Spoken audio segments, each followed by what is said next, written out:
各位終日為生活奔波或者喜歡物欲享受嘅朋友，如果你冇時間接觸大自然，有時靜落嚟讀下寒山子嘅山居詩，可能會令你營營役役追求物質嘅心境得到片刻嘅清靜嘅。山區溪澗嘅流水聲，狹野嘅鳥鳴，松濤嘅低吟，係歌頌大自然嘅美妙樂章。青峰白雲，湖光山色，層巒疊嶂，蒼松古柏，都係宇宙和諧渾然一體嘅法相呈現。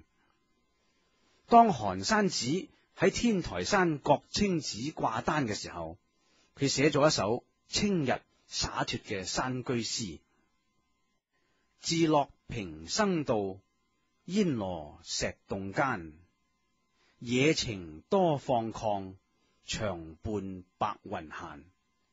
有路不通時，無心誰可攀？石床孤夜坐，圓月上寒山。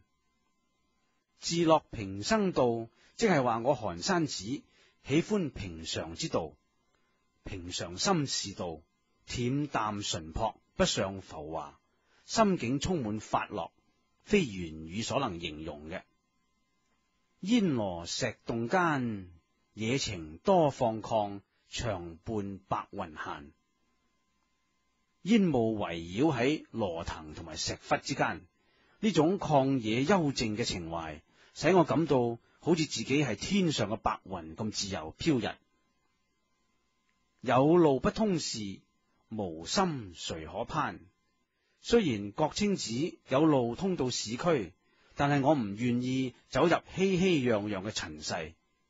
我呢一種遠離繁華嘅心境，唔會俾任何物欲所打動嘅。石床孤夜坐，圓月上寒山。深夜嘅時候，我一個人獨坐喺石床上面，呢個時候剛好圓月照上寒山。